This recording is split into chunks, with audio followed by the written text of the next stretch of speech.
बच्चा जो जान दे दिया अपनी, आदिल, वो तो अपनी जान दे दिया ना।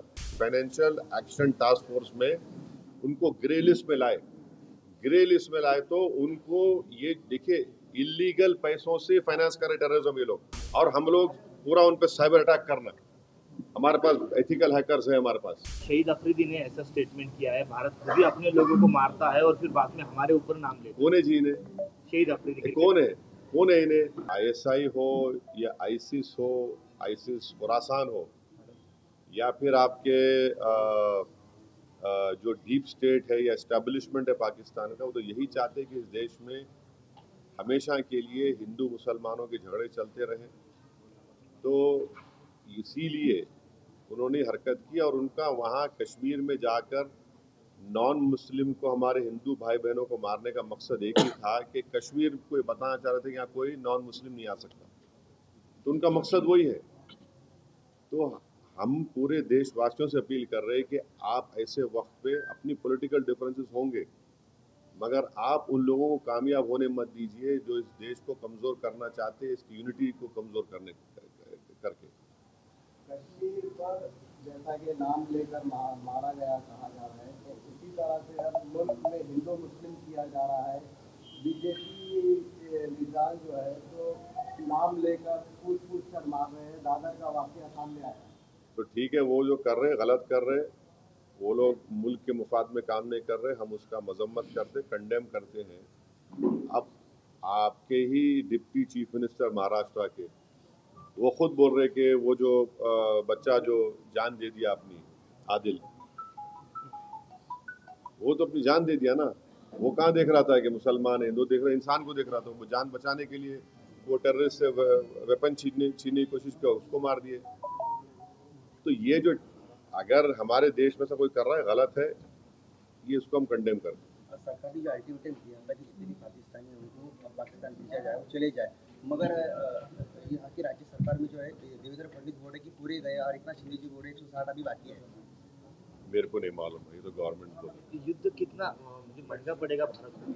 अरे भाई, अभी गवर्नमेंट को छोड़ो ना, ऐसा लूज टॉक मत करिए। गवर्नमेंट का डिसीजन होगा, गवर्नमेंट पूरा सोच के फैसला करेगी। सुनिए, एक मिनट सुनिए, गवर्नमेंट क्या करेगी नहीं करेगी वो गवर्नमेंट तय करेगी।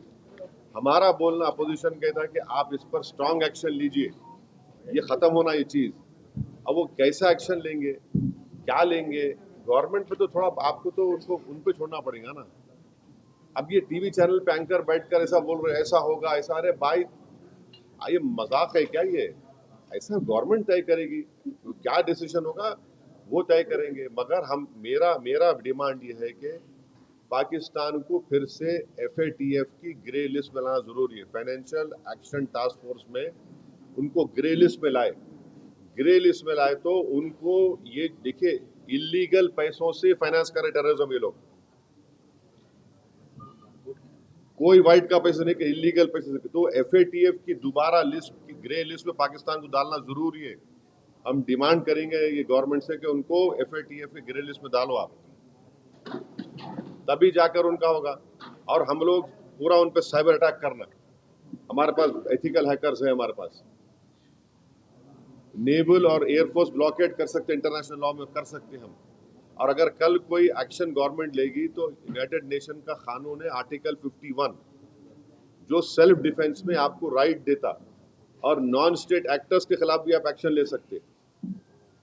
तो ये सब चीजें हैं। और भारत के संविधान में आर्टिकल 355 है।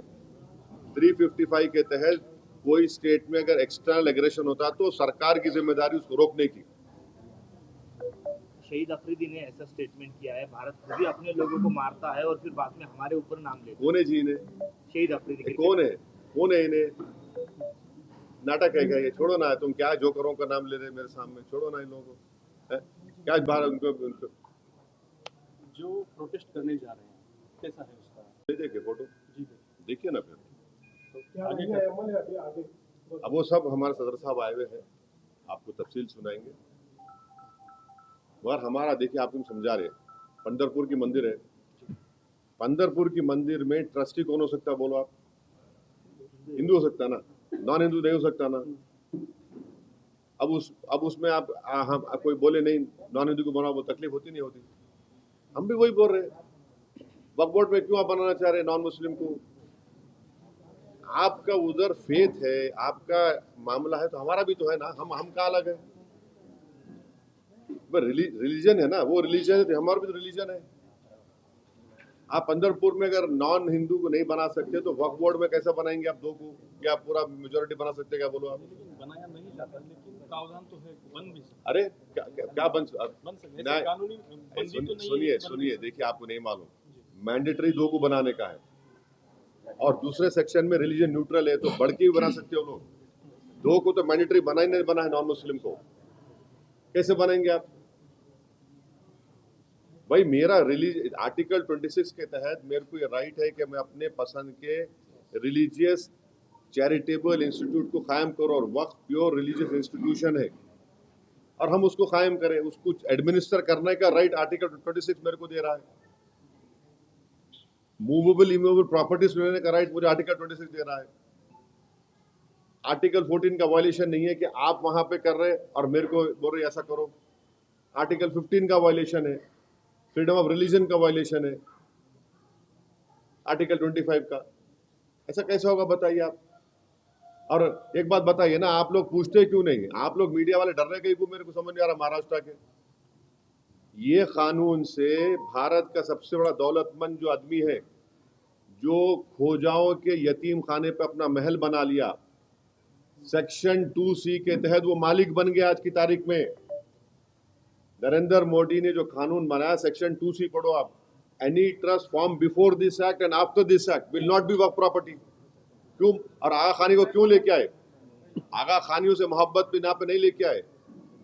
अगर आगा खानियों की मोहब्बत पे लेके आते तो नरेंद्र मोदी जाके जकिया जाफरी से मिलते थे। वो आगा खानी है। ईसान जाफरी को काट के उनके जिस्म को जला दिया गया था। आगा खानियों को इसलिए लेके आए ताकि वो जो ट्रस्ट से वो जमीन खरीदे, यतीम खाने खरीदे, उसको लीगलाइज करना। आप मेरे को बताओ, बीजेपी के पैम्फलेट में लिखा हुआ है कि 70% वक्फ प्रॉपर्टीज पे इंक्रोचमेंट हो गया। अगर 70% है तो आप लिमिटेशन एक्ट अप्लाई करके उनको ओनर क्यों बना रहे? आप ओनर बना रहे ना उनको। आप देखो उनका पैम्फलेट पढ़े आप लोग, एक 4 पेज का, एक 15 पेज का बुकलेट, बकवास लिखे रहे उसमें, खुद अपने आप को वो कर रहे, कॉन्ट्रडिक्ट कर रहे। लिमिटेशन एक्ट का मतलब क्या है? 12 साल जो वहां पे बैठा हुआ है एंक्रोचमेंट करके, उसको आप मालिक बना दिए। आज मालिक बन गया वो।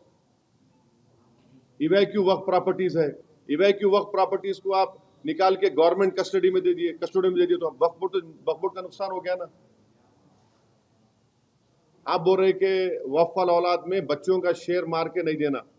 क्या आज हमारे भारत में हिंदू धर्म में अगर सेल्फ एक्वायर्ड प्रॉपर्टी होती है तो आप किसी को भी अपने, अगर आपके 2 बच्चे हैं तो आप किसी एक को पूरा दे सकते या मोहल्ले में किसी को दे सकते, मगर इस्लाम में हम 1/3 से बढ़ के नहीं दे सकते अपने बच्चों में से किसी को भी।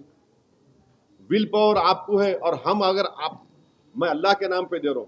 अब मिसाल के तौर पर अगर कोई हिंदू अपना पूरी प्रॉपर्टी दान दे रहा तो उसमें पूछते क्या तू बच्ची का हक मार के दे रहा है? उन्हें बोला नहीं भाई, भगवान को दे रहा हूं, अल्लाह को दे रहा हूं, मैं मेरी प्रॉपर्टी है।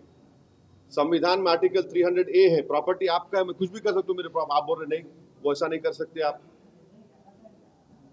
तो ये इसमें ऐसे प्रोविजंस है इतने। अच्छा, हम ये जो चला रहे ना प्रोपेगेंडा, बीजेपी, हमको बताओ एक सेक्शन बताओ उसमें जो प्रॉपर्टी तुम लैंड ग्रैबर से निकाल के लाके देंगे।